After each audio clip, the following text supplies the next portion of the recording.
안녕하세요. 세상 좀 힘드시죠? 차근차근 보자고요. 어쩌면 전염병이라든가 백신으로 사람을 죽일 생각을 할까? 어쩌면 사람이 저럴 수 있을까? 아니야, 아닐 거야. 거짓말일 거야. 이제 이렇게 생각을 하실 거예요. 그러나 저는 역사학자잖아요, 그죠? 주로 이제 중세하고 구체제 연구를 많이 했는데요. 악한 사람 많았습니다. 근데 이제 근대 현대로 들어오면서 악한 사람이 더 많아졌어요. 자, 그래서 진짜 악한 사람이 누군가 한번 보자고 두 번째이자 이제 마지막 영상을 만들었습니다. 은행가들에 관한 얘기예요. 우리가 흔히 이제 금융가라고 얘기하잖아요. 이 사람들은 한 3,000년 이상 권력을 가지고 왔었어요. 그러니까 쉽게 볼 인물들이 아니죠. 또 그렇게 권력을 유지할 만큼 독한 마음을 갖지 않으면 이 사람들이 자기네들의 직업을 유지하기도 어려웠고 그랬죠. 4,000년 전에는 말이에요, 승려가 은행이었어요. 신도들한테 돈을 빌려주고 이자는 그냥 뭐 대충 적당히 해서 받고 그랬죠. 그래서 돈을 빌려주는 일을 이 종교단체가 보장했던 만큼 대출 융자 이런 거는 그냥 인간 역사에 그냥 탁 붙어있는 일이구나, 이제 이렇게 생각하면 돼요. 그래서 개인 은행이 생겨난 역사가 이미 4,000년 전이었다. 함무라비 대왕이 있었을 바빌론 시대에 보증 대출이 이미 이루어지고 있었고, 보증물은 뭐냐 하면 노예, 부인, 아들, 딸, 가축도 담보로 제공이 되었습니다. 이 정도라면 이제 바벨탑에서도 이자 놀이를 했겠죠.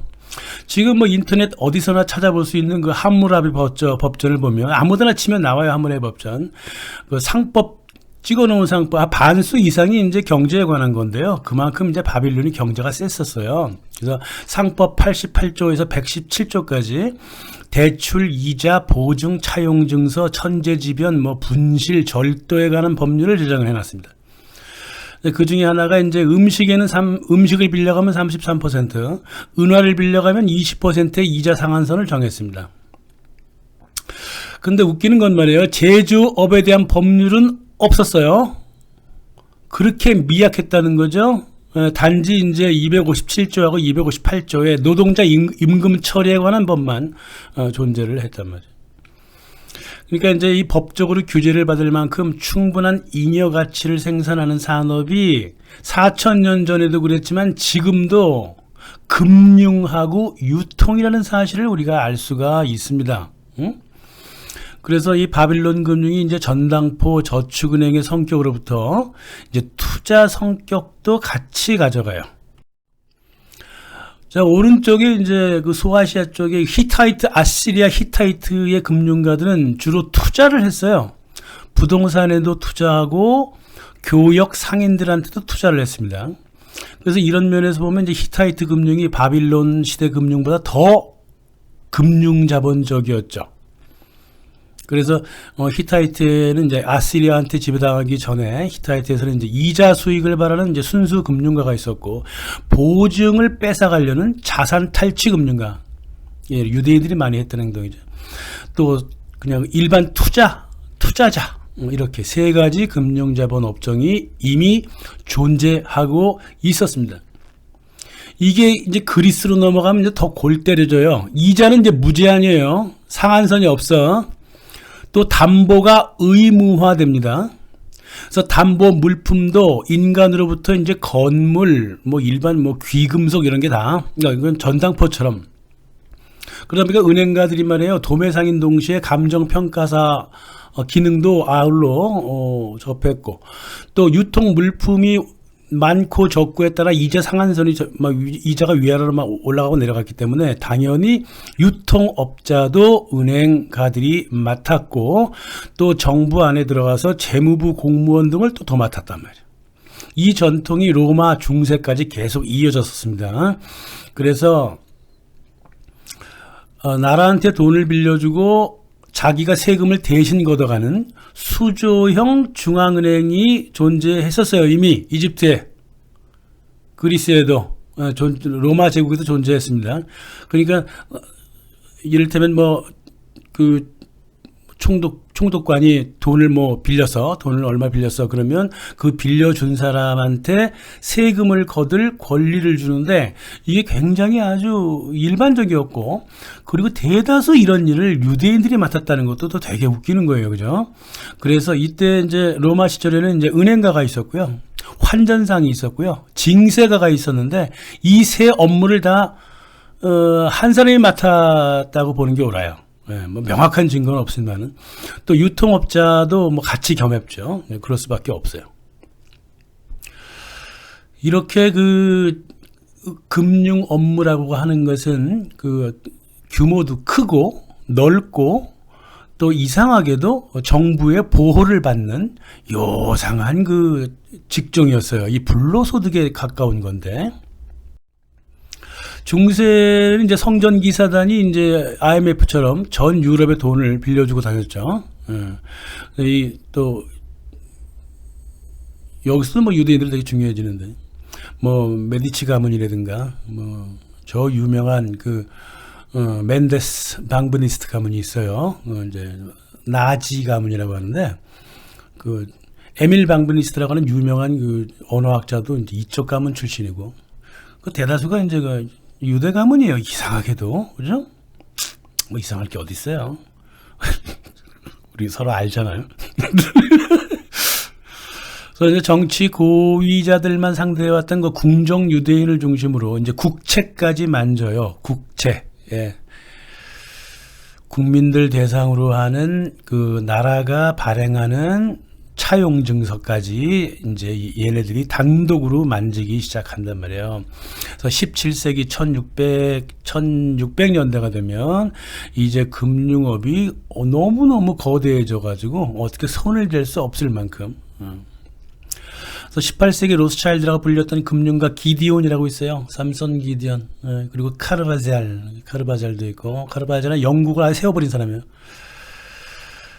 영국의 중앙은행을 세워준 사람, 이렇게 볼 수도 있고, 또 베렌베리라고 하는 사람도 있었고, 이렇게 거대 금융가들이 주로 유럽의 왕실과 왕들과 중심으로 금융시장을 장악하고 있었다는 거죠. 오죽했으면 스페인에서 이제 그라나다에서 이사벨라 여왕이 이슬람 교도들을 다 쫓아내고 유대인들한테 개종하라고 강조했잖아요. 근데 정작 자기네 왕실의 재무부 장관은 가브리엘 산체스라고 하는 유대인이었어요. 그리고 또 발렌시아의 거부 루이스 드 산탄셀이 또 이사벨라 여왕을 꼬셔가지고 크리스토퍼 콜럼버스로 하여금 신대륙을 발견해갖고 거기서 금을 가지고 오면 당신한테도 이익이다. 홀라당 넘어가는 거지 뭐. 유대인들한테 추방하고 개종하라고 난리를 쳐놓고 정작 거부인 산탄셀을 만나갖고 신대륙 개발하라 그러고, 재무부 장관은 또 유대인이었고, 그러니까 이게 복잡하죠, 그죠? 이 세상 일 참 복잡한 겁니다. 콜럼버스도 유대인이잖아요. 유대인이 배 타고 신대륙 건너갔을 때 핵심 1등 항해사 5명이 모두 유대인이었어요. 다 금융으로 움직인 거죠, 산탄젤이 이제 17,000 듀카를 줬는데, 17,000 듀카면은 지금 돈으로 한 40억쯤 되나 모르겠네. 운행 비용을 줬단 말이에요. 정확하지 않습니다. 아무튼 간에 17,000 듀카를 산탄젤 혼자 크리스토퍼 콜럼버스한테 다 줘버렸어. 가서 금 갖고 와. 대신 이제 들어온 다음에 산탄젤이 이제 2배인가 3배 벌었죠. 자, 이런 식으로 금융가들이 영업을 합니다. 그러니까 군대도 함께 움직일 수 있었다는 거예요. 그러니까 금융가들의 힘이 이렇게 센 겁니다. 이 금융가들을 두고 뒤에 싹 숨겨두고 19세기 마르크스가 말이야 그런 거지 같은 책이나 쓰고 그 거지 같은 책을 또 사람들은 또 읽었다는 게 또 참 눈물 나죠. 자, 마르크스가 쌍심지를 켜고 공산당 선언을 집필하던 1850년 당시 영국, 프랑스, 독일, 미국 각 중소기업만 해도 각국에 1000개가 되지 않았어요. 영국의 경우 이제 방직업을 중심으로 가장 많은 제조기업을 거느렸지만 고작 1000개 정도였고 가족기업이었고 중소기업이었단 말이에요. 게다가 이 기업들 모두가 부동산담보은행이라든가 농협이라든가 저축은행이라든가 종합은행에서 융자를 받고 있었단 말입니다. 공장주는 물건을 팔고 돈을 벌고 임금을 주었지만 노동자들과 다를 바 없이 밤새 일했어요. 그리고 은행의 빚쟁이들이었다고. 그래서 1850년대 로스차일드 은행이나 동인도 회사 정도를 제외하면 1870년대까지 유럽의 대기업은 단 하나도 없었어요. 자, 이제 마르크스가 얼마나 거짓말쟁이인지 아시겠죠? 영국을 보실까요? 19세기 영국 유일한 대기업은 바클레이 은행, 로이드 은행, 영란은행, 또 물류회사인 동시에 금융귀족인 트리니티 하우스가 있었습니다. 물론 이제 초국적 기업으로서 이제 동인도 회사가 있었는데 이게 1857년에 국가 기업으로 넘어가 버렸으니까 이제 개인 기업으로 볼 수 없죠. 물론 이제 19세기 초부터 동인도 회사는 이제 로스차일드가 깊게 관여했던 그 전쟁을 비즈니스로 만든 세계 최초의 회사예요. 상선이 아니라 군함을 끌고 중국이며 인도로 돌아다니는 그런 1803년 이미 동인도 회사의 그 사설 군대가 26만이었어요. 26만. 영국의 정규 군대가 10만이 조금 넘어가는데 거의 2배를 두고 있었다고. 그래서 1880년대 유니레버라고 하는 회사 있죠, 지금. 유니레버의 그 조상이 선라이트 비누예요. 그 윌리엄 레버라고 하는 사람이 만든 선라이트 비누. 이 정도가 조금 큰 회사였단 말이에요. 나머지 모두 중소기업이에요.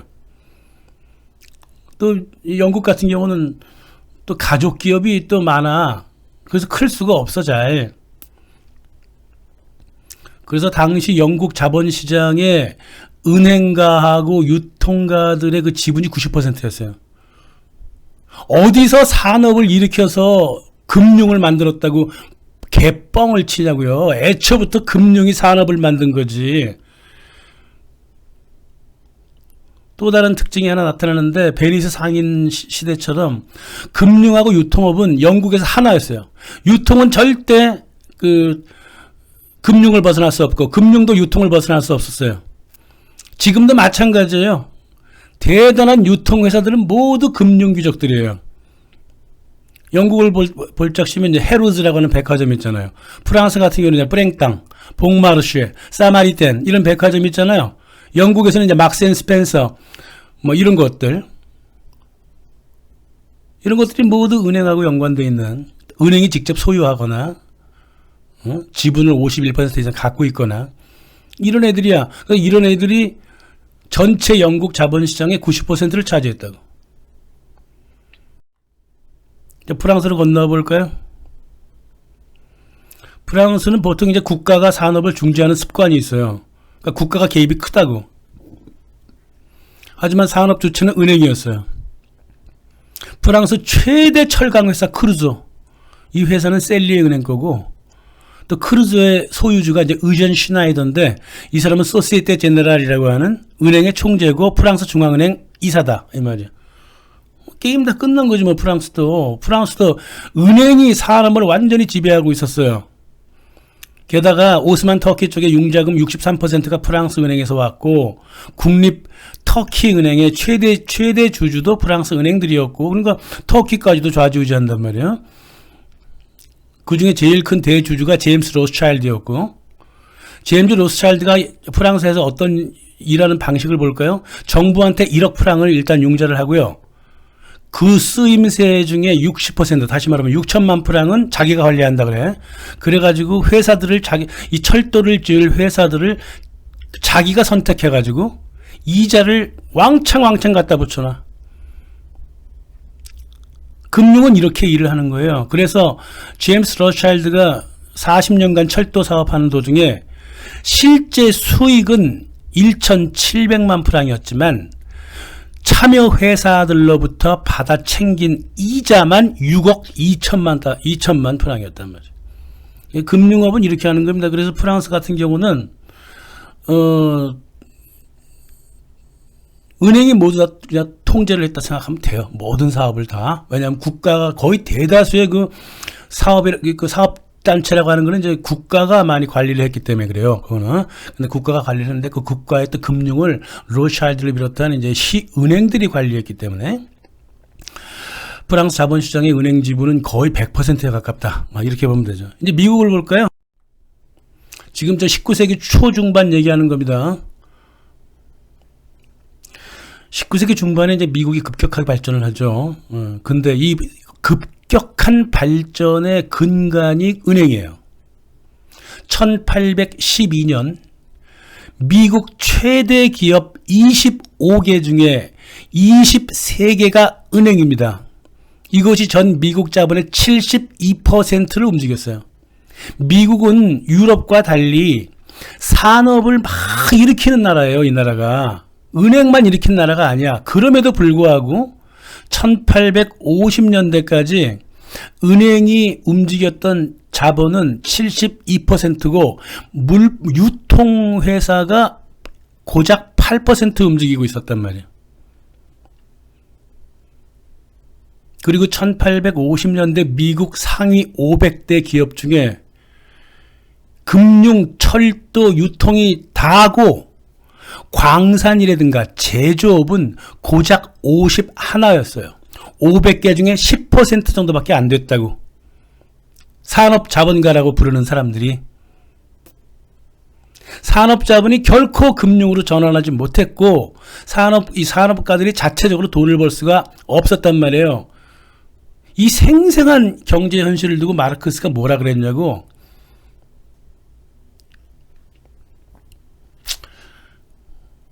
산업이 은행을 만들었다는 식으로 얘기했잖아요. 아니, 단순하게 얘기해서. 은행이 산업을 만들었지 어떻게 산업이 은행을 만드나? 이 멍청한 소리를 해댔는데 그거 아직도 믿고 있는 사람들이 있다니까? 1818년 나폴레옹의 프랑스가 이제 무너지고 사후 처리를 위해서 비엔나에서 모였잖아요. 그 이전에 모였고 이제 18년에 한 번 더 모여. 아헨에서 모입니다. 독일하고 프랑스 국경선에 있는 아헨에서 모여갖고 보상금을 얼마 낼 것이냐, 그러면서 영국, 오스트리아, 프로이센, 러시아, 또 패전국 프랑스를 또 앞에 놓고 이제 회의를 해나갔다고. 이거 회의 사회 누가 봤냐? 로스차일드가 봤잖아요. 어차피 다 자기 돈으로 한 거거든. 나폴레옹 전쟁 다 로스차일드 돈으로 한 거야.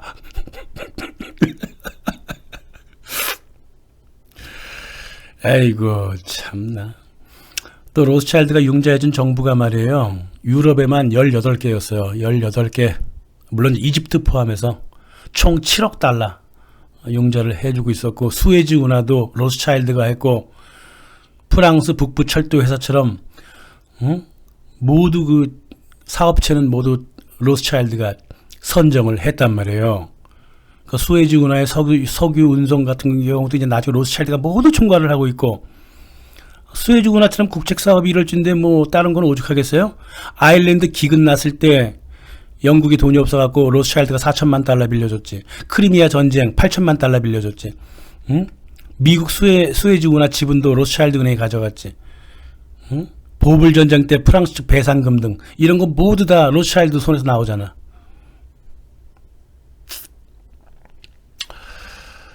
이렇게 금융이 세계를, 유럽을 지배하고 미국도 지배를 했습니다. 결국은 이제 얘네들이 카르텔을 만드는데, 우리가 흔히 그걸 주이시 뱅킹 카르텔이라고 하는데 꼭 유대인만 들어간 건 아니에요. 하지만 유대인이 대다수를 이루고 있었기 때문에 이제 카르텔이라는 게 뭐예요? 정부를 포함해서 시장을 분할 점령하는 기업의 모임이잖아. 그죠? 그 네트워크 안에서 상호 부조 시스템을 만들어내는 거 아니에요. 그 카르텔을 통해서 물품의 수요와 가격도 담합하고, 귀금속의 가격도 담합하고, 또 국가와 경쟁사들을 관리를 하죠. 이미 19세기 중반에 기존에 있었던 금융 그 네트워크를 카르텔로 땅 더 크게 늘려갖고 바루크, 살로몬, 쿤, 롭, 로스차일드, 구겐하임, 라자르, 스페이어, 모두 뉴욕, 파리, 일본, 상해, 일본, 도쿄, 전 세계의 그 은행의 카르텔을 서로 묶어놨다고. 그래서 이쪽에 돈이 필요하면 저쪽으로 보내주고, 저쪽에 돈이 필요하면 이쪽으로 보내주고. 그런단 말입니다, 이게. 그리고 혹시나 괄괄한 왕이라든가 괄괄한 국가 수장이 자기네들을 위협하면 그 옆 나라 부추겨서 전쟁 위협을 막 하고, 그렇게 하고 살아왔단 말이에요, 얘네들이.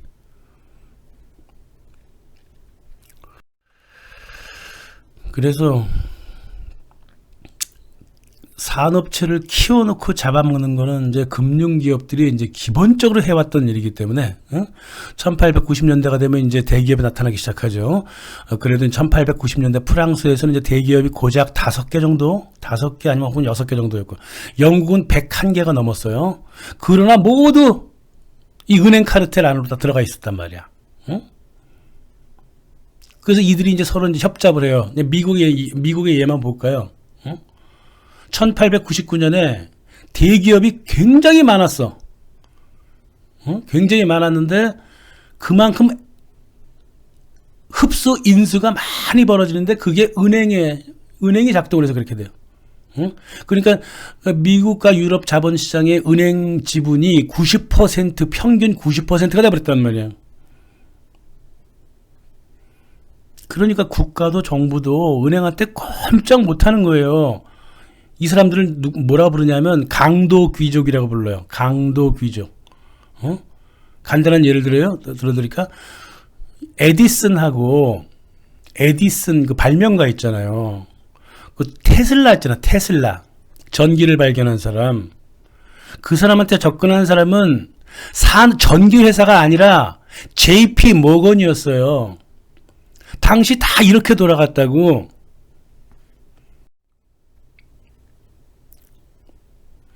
그래서 은행 및 유통업 하는 사람들은 산업체를 키워주고 그들의 재정을 관리해주고 주식까지 얻어가고 지분도 가져가고, 그랬단 말이에요. 그래서 세계대전도 얘네들이 일으킨 거잖아요. 얘네들이 일으켜서 주축국하고 연합국 양쪽에 다 돈을 지원하잖아요. 물론 이제 승전시킬 나라를 이미 자기네들 골라놔요. 그래서 예를 들면 이제 1차 세계대전만 예를 들면 영국 측에 550억 달러를 지원했는데 독일한테는 2천만 달러만 지원합니다. 그래서 양쪽을 다 지원하면서 한쪽을 강력하게 밀어줘요.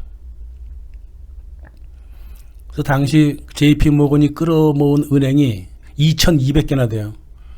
그러니까 JP 모건의 단독 금융은행이 네트워크로 움직일 수 있는 미국 내 은행이 2,200개였다고.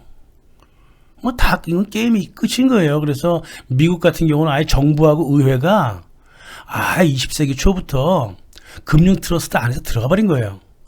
이 금융 트러스트 안에 모두 들어간 게 언제야? 2차 세계대전 후에 전 세계 은행과 기업과 국가들이 금융 트러스트 안으로 자동스럽게 들어가게 돼 있단 말이에요.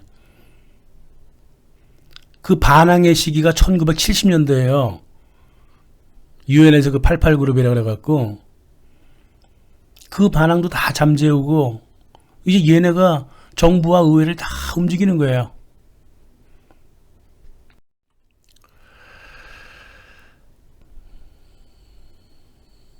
우드로 윌슨이 미국에서 이런 그 강도 귀족들의 대변자였죠.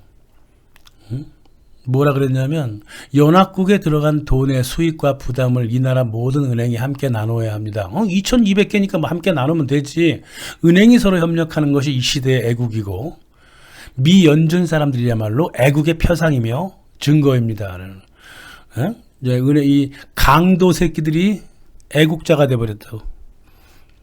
강도가 도덕군자로 변하는 순간이야. 지금도 강도놈들이 인류한테 봉사하고 자선한다면서 백신을 펑펑 맞히고 있단 말이에요. 이거 반 딥스 정당이라도 만들어 홍보를 해야 할 시절이 온 것 같아. 물론 이제 기술적으로 해야 되겠죠. 그래서 우리의 적이 누군지 이제 아시겠죠? 우리의 적이 누군지. 예, 더 이상 이제 삐져나가시면 안 되는 겁니다. 감사합니다.